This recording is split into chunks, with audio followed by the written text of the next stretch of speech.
Welcome back. I'm Kim and Fulyana, and this is Inside Exec.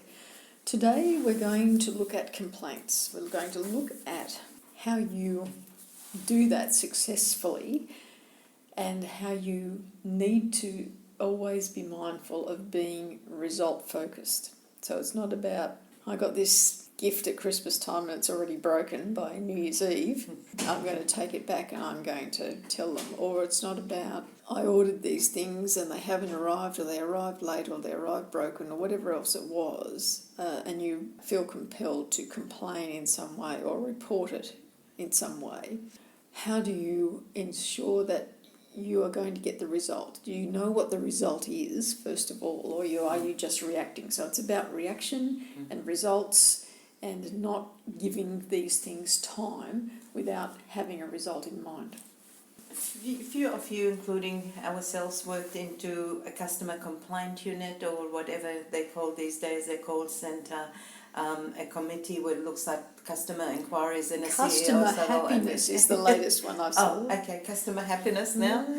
I think to get the right result, the most effective call, a complaint call or letter you would do need to be confident and calm. Now, that's a tall order, because when you are unhappy and that leads you to and get to the point where you want to complain, you're angry, you're frustrated, you're not happy because it didn't go to plan, and now you've been mucked around. All of which are not empowering emotions. Yes. They are disempowering emotions, and you don't make the best decisions when you're in that frame of mind. So that's the key. So what you do is, before you even start writing or making the call, you need to process those emotions and get to the point. You might do that on your own, you might do that with someone else that's close to you, that you say, oh, you know what happened, and blah, blah, blah, get it off your chest in that sense. Once you do that, then make yourself detach. Now, you're dealing with facts now, you're not dealing with your own emotions, you already dealt with them. So be very, very precise, succinct into what is the problem, what is it. Present all the facts very briefly. Don't tell a long story, whether in writing or on the phone. Don't go through irrelevances. Keep it to the point, keep it accurate, and keep it on that. The most important thing is that you start with a positive, even though you don't feel it, and you end in a positive. So, for example, when you start with the positive, says, I've been dealing with the company, or I ordered through you, or I used your services before, and I've always been very happy with that, just not this time. And then describe why and what, as I said, succinctly and accurately. And then as you end the conversation, or when you get before, like you're putting your case forward, whether it's in writing or on the phone, you say, end with a positive, say, I hope you can resolve this, because I'd like to continue to deal with you in the future. Right? Be very, very clear about what you expect. Like you just said, Kim, what is it you're trying to do? So what do you want as an outcome? Make that clear.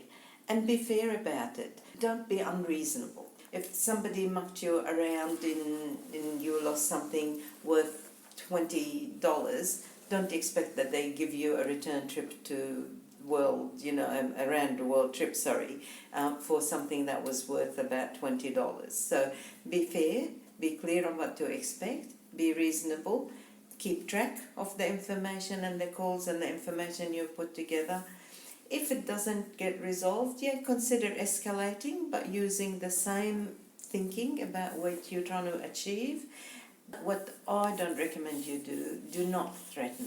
Do not threaten with things like, I'm going to leave, or I'm going to withdraw my account, or whatever. These are showing emotions again. Stick to the facts, because it's an issue you're trying to resolve and get the right outcome. I know lots of people do it and think it's effective. It's not my way. I don't like complaining media.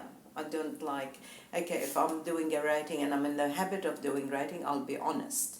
But I don't put on social media this tall tale of whinging and complaining, because I see it as going nowhere other than it's a bitch session. Yeah, how does it get you a result? Yeah. And who is it for? Let's engage social outrage, because it'll make me feel justified. It reinforces the story that I'm telling myself, that this bad thing has been done to me, rather than what is the result I want out of this situation that is not as good as I had hoped it would be. Yeah.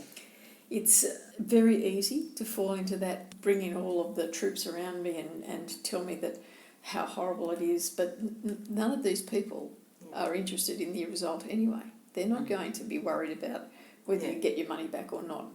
What came to my mind when Fulyana was talking is about a situation I had where I had a food product, a tinned asparagus, I think it was, and it was really, really stringy when we opened it up, and to the point where you couldn't possibly eat it.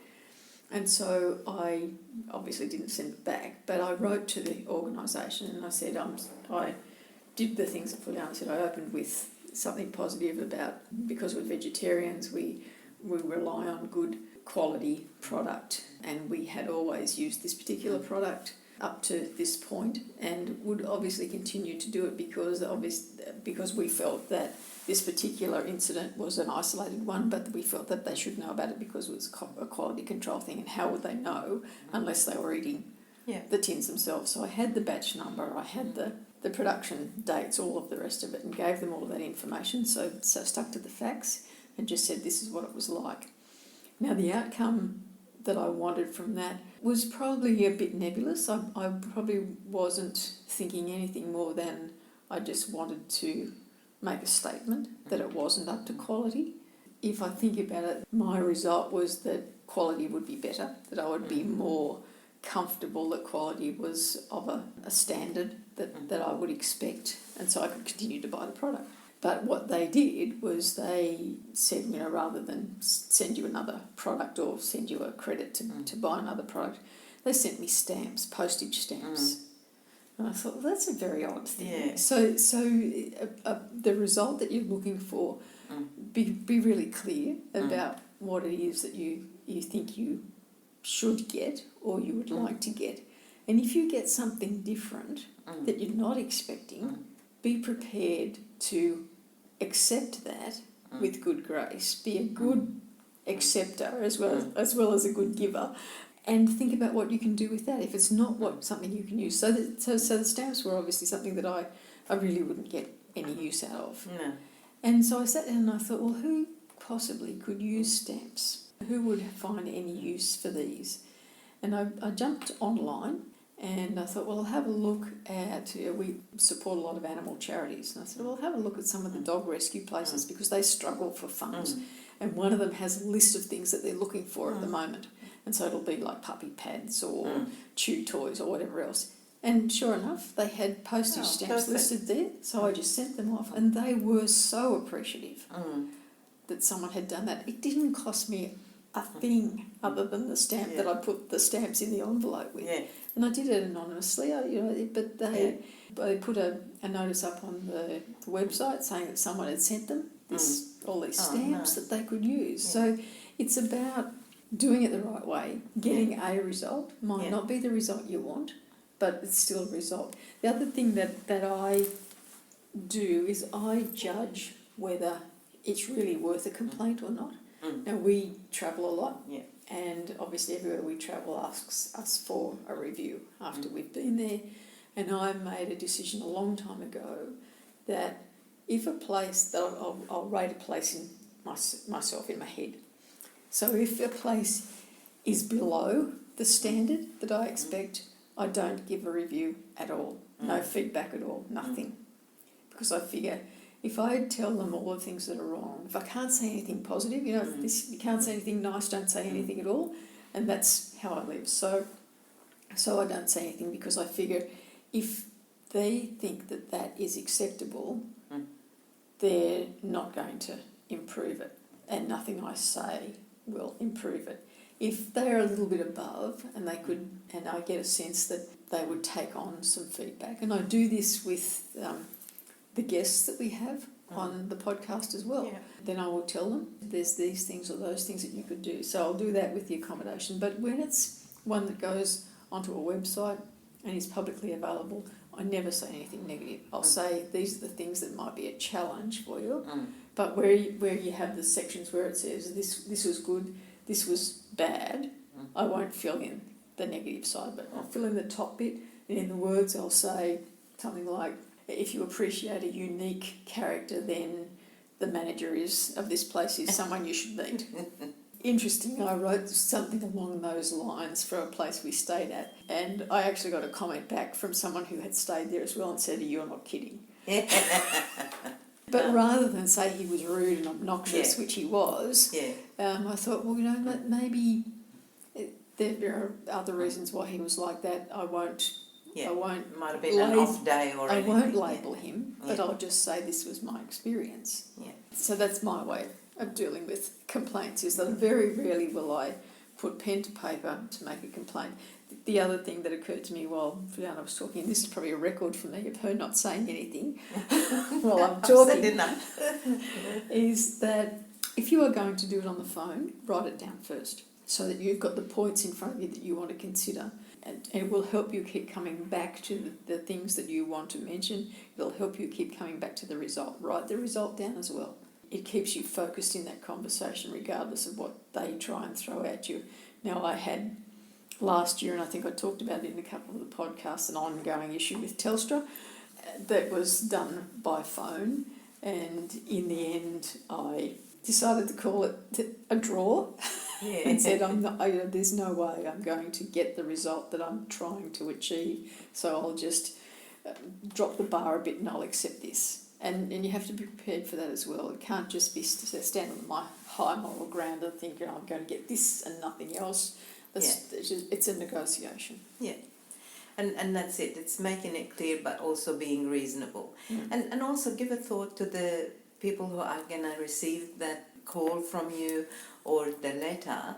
They really want to make it a good outcome. They've been trained to respect their customers, they respect how they talk to them, and that goes both ways. I'm not a fan of yelling and swearing at the person answering the phone, because what good is that? That's why process emotions first, stay confident and calm, and stick to the facts and say what you expect.